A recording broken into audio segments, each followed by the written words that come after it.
ফেব্রুয়ারিতেই ত্রয়োদশ জাতীয় সংসদ নির্বাচন। সারা দেশ প্রস্তুত হচ্ছে একটি অবাধ, সুষ্ঠু ও গ্রহণযোগ্য নির্বাচনের জন্য। ভোটের হাওয়ায় কি ভাবছেন সাধারণ মানুষ থেকে শুরু করে আগামীর জনপ্রতিনিধিরা, সে কথা জানতে ডিবিসি নিউজের ইলেকশন এক্সপ্রেস ছুটে যাবে সবগুলো সংসদীয় আসনে। আজ সারাদিন আছে সংসদীয় আসন 10, দিনাজপুর 5-এ। স্বাগত জানাচ্ছি সিএসআরএম ডিবিসি ইলেকশন এক্সপ্রেসে। আমার সঙ্গে এই মুহূর্তে যুক্ত আছেন পার্বতীপুর উপজেলা বিএনপির সিনিয়র সহ সভাপতি। কথা বলবো, জানার চেষ্টা করব এই আসনটিতে বিএনপির কতটা শক্তিশালী অবস্থান ধরে রেখেছেন। স্বাগত আপনাকে সিএসআরএম ডিবিসি ইলেকশন এক্সপ্রেসে। যেতে চাই শুরুতেই, কাকে যোগ্য মনে করছেন এবং কেন এই আসনটিতে?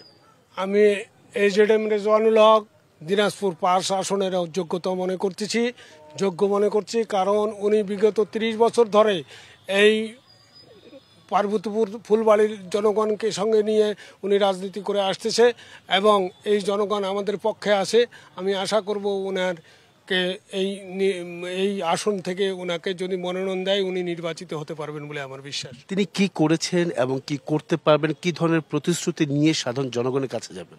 উনি বিগত 30 বছর ধরে এই নির্বাচনী এলাকার জনসাধারণের কাছে উনি উঠা বসা লালন পালন করেছেন এবং সেই সাথে উনি দলকে সুসংগঠিত করার জন্য দলের বিভিন্ন কার্যক্রম করেছেন এবং সেই সাথে উনি বিভিন্ন জায়গায় বিভিন্ন লোকজনকে সহযোগিতা করেছেন এবং এই দলকে সুসংগঠিত করে উনি কাজ করে গেছেন।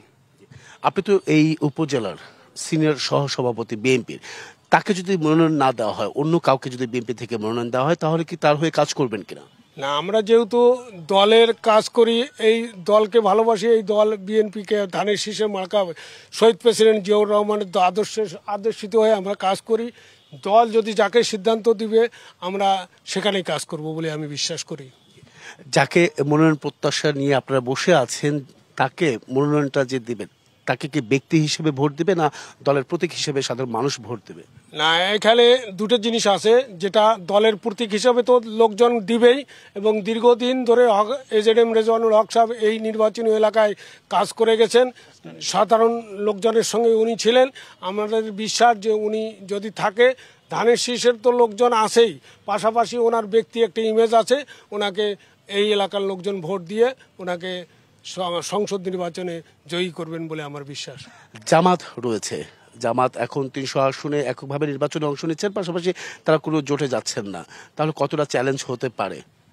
যেহেতু খেলার মাঠ, নির্বাচন যদি তারা করে, আমাদের দল করবে, দলের আদর্শ নিয়ে আমরা কাজ করব। আমাদের বিশ্বাস শহীদ প্রেসিডেন্ট রাষ্ট্রপতির এই বিএনপি, বিশেষ করে খালেদা জিয়া এবং তারেক রহমানের এই ধানের শীষের প্রতীকে ওনারা কাজ করে যাচ্ছেন এবং আমরা একটা বৃহৎ দল হলো বিএনপি। আমরা আশাবাদী যে এই দলের সঙ্গে জামাত যেহেতু আমাদের সঙ্গে গত টার্মে আমাদের সঙ্গে ছিল, ওরা আমাদের ছত্রছায়া নিয়ে ওরা দল আমাদের সঙ্গে করে রাজনীতি করেছে। আমাদের বিশ্বাস জনগণ জানে এবং এই জন্য আমাদের বিশ্বাস যে উনি এই বিএনপির লোকজনকে ভোট দিবে বলে এই এলাকার লোকে আমার বিশ্বাস। জামাত তো বলছে ভিন্ন কথা। জামাত বলছে তাদের নিজেদের যোগ্যতা রয়েছে, সে পরিমাণ প্রার্থী রয়েছে, কারো ছত্রছায়া আসলে তারা রাজনীতিতে আসেনি। সেই বিষয়টা কিভাবে? না, আমরা আসলে তারা দল আলাদা, তারা নির্বাচন আলাদা করবে, আমরা নির্বাচন মাঠে আমরাও করব, ইনশাল্লাহ প্রতিদ্বন্দ্বী হবে।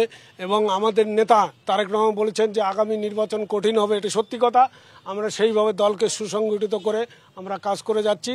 আমার বিশ্বাস এজেডএম রেজওয়ানুল হককে এই দিনাজপুর 5 আসনের যদি ওনাকে নমিনেশন দেয়, ইনশাল্লাহ আমরা আশাবাদী এই এলাকার লোক ওনাকে ভোট দেওয়ার জন্য অগ্রীব হয়ে আছে ইনশাল্লাহ।